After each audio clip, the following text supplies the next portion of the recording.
Okay, welcome to the Health Club once again, and like I said, we're talking about Graves' disease. Our studio guest this morning is Dr. Isaac Selassie Alomele. He's an optometrist, and he'll be assisting us with the questions in regards to Graves' disease this morning. Good morning, Doc. Good morning. How are you? Fine, thank you. Good. First off, we see the typical characteristics of Graves' disease as being the bulging eyes that everybody sees, but typically one question that everybody asks is it contagious? No, it's not. Not in any way, shape, or form? No, not at all. Okay.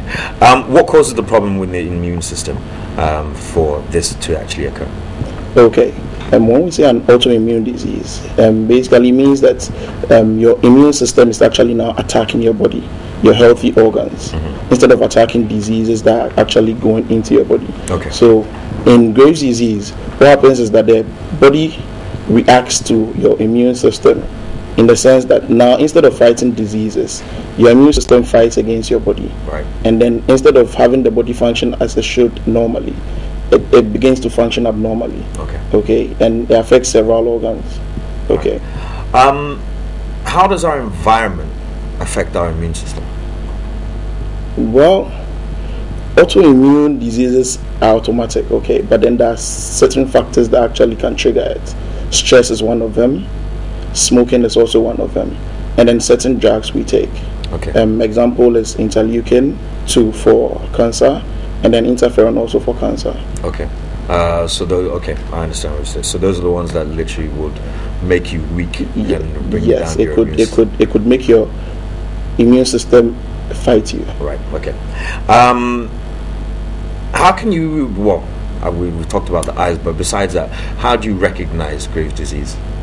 Well, Graves' disease has different manifestations, okay? And some of the manifestations could make you think you have Graves' disease, but it might not be the case. Okay. So even though I'm going to give you examples of certain things that could make you think you have Graves' disease, when you think you have it, you should see a doctor to confirm it. Right. Okay. Some of them being you could have a protrusion of your thyroid gland, right, which we call the goiter. The goiter. You could have a protrusion of your eye, okay, we call exophthalmos, or we call proptosis. Okay, you could have hair loss. You could have appetite but still you're losing weight. You could have palpitations, heart palpitations. Okay. And then your skin would develop rashes. Okay, so I see what you mean, that this could also be other. It could be any other ailments yes. as well. So we don't have to narrow it down that it's Graves' disease. Right, understandable. Okay, is it true that non-iodized salt can actually lead to Graves' disease?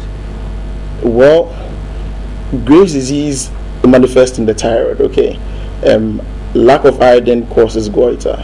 Having goiter doesn't mean you have Graves' disease. Okay, right. Okay, having goiter just means that your thyroid gland is inflamed.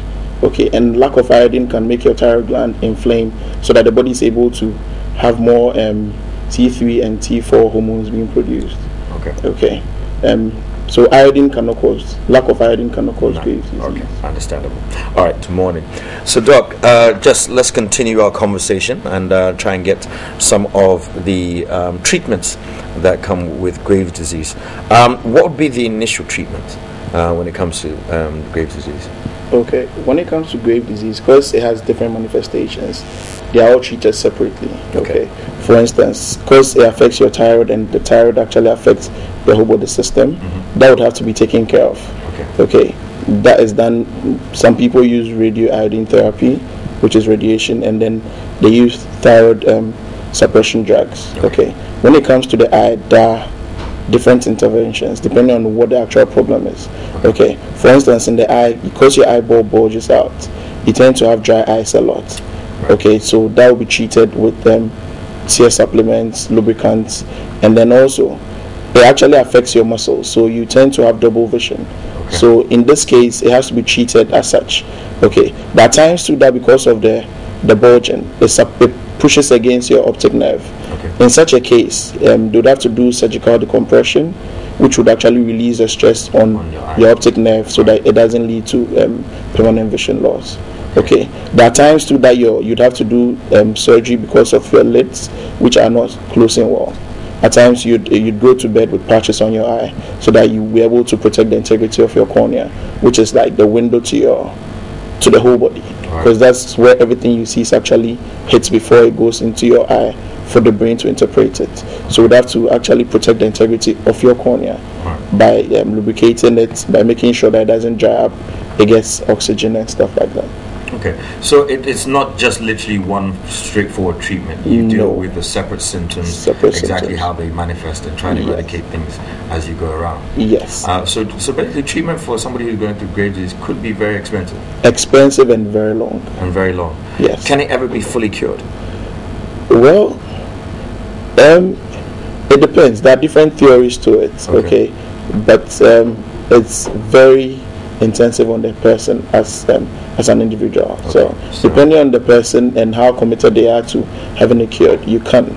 But then just that it leaves scarring and stuff like that. So, but it's manageable. Yes, it's managed. It's manageable. It's managed. But then managing the thyroid aspect of it doesn't mean you're managing the eye aspect of it, because the mechanism by which both of them manifest are two separate things.